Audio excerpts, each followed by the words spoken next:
All right, guys, if you've been following along, you know that I've spent basically the past year redoing the back end of this car. One last thing that I had to do is, you see on this side how there's a ridge along the bottom of the rear quarter panel there. So I had to create the drop off over here and weld that into the quarter panel, and in the end there didn't have this ridge along here, so I needed to create it somehow. And it was going to be difficult to cut out a piece of metal and try and weld it in there, and it was also going to be difficult to fiberglass it because the fiberglass was going to flop down, right? So I got a little creative. I took a yardstick and I taped it to the bottom of the fender here, the quarter panel, and I put some grease on it, so then when I put this fiberglass in, it would lie flat like a ridge like on the other side. So this back half's pretty much done. Wanted to get moved on to sanding, and I got this air locker file sander off of Amazon, and it doesn't work. I messed with it for about an hour, could not get it to work, so I'm now waiting. I finally got it out when I was ready to use it, and it's now past the return date, so I had to buy it again, waiting for another one so I can get to my sanding. And then I also bought, I thought, if I'm going to make videos, it's really hard for me to do while I'm working on the car. I'm all by myself here, so I got this body cam. This doesn't work at all. Also from Amazon. It doesn't work. I messed with it for about an hour.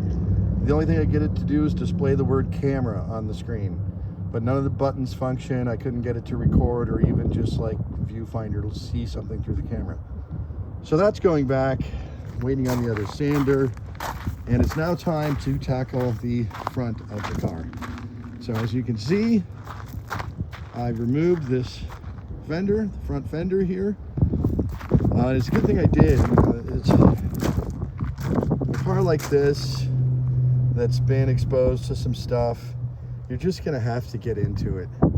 You're gonna have to get into all this stuff and get this rust off and fix it. Otherwise, you kind of are not doing the proper job.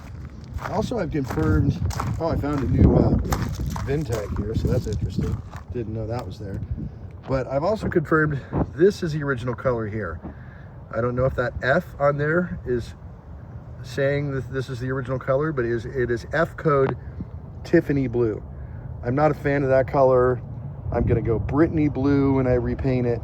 But that is definitely different from that kind of yellow ivory, whatever. So I think basically all the front panels in this car were replaced at one time. I confirmed that the front fenders are not off of a Park Lane. They're off of I'll show you. They're off of Montclair or a Monterey, and that I figured out just by where the trim holes are. So these trim holes are for a strip of trim that the Park Lane doesn't have, and then these trim holes are the emblem that goes there is different on the Park Lane than on the Monterey or the Montclair. It's a 4-prong fender instead of a 5-prong. So I've already actually, when this car came to me, it wasn't set up at all for Park Lane emblem up here, and I actually just filled the holes with Mondo and drilled new holes. And it looks ugly because I did it while it was on the car, and you have to reach under the hood to get to it. So again, a really good thing that I did take this off, because on the inside and areas where I really wasn't able to get to, I'm going to need to do some work. And at first, I was planning on leaving the fenders on. There's a dent here from the car fell off on a jack, and I was trying to bend this out and fix it while it was on the car. It just wasn't happening, so I was like, you know what? I'm going to take the fenders off. So, that's the my windshield trim piece, retainer, whatever you want to call it. That's going to go a different color than the fenders, but I'm kind of set up over here in a little area where I can work on panels. I don't know if you've ever seen, there's a guy Old Car Alley, he has a series where I actually looked it up because I was trying to, as I told you guys before, trying to get this dash pad out. So I was looking for like 65 Galaxy dash pad removal, and he has a 66 Galaxy convertible, which is pretty similar to this car, you know, in size. A lot of the parts are interchangeable. At least it would be if it was 65, but it's very similar size car and construction and everything else. So check that guy out. That guy does an amazing job on that 66 Galaxy. Shout out to Old Car Alley. Definitely worth checking out if you're into these big old Fords. And like I said, he does just an amazing job. So he kind of inspired me a little bit to, one of the things he says in one of his videos is when he paints cars, he does it like one panel at a time.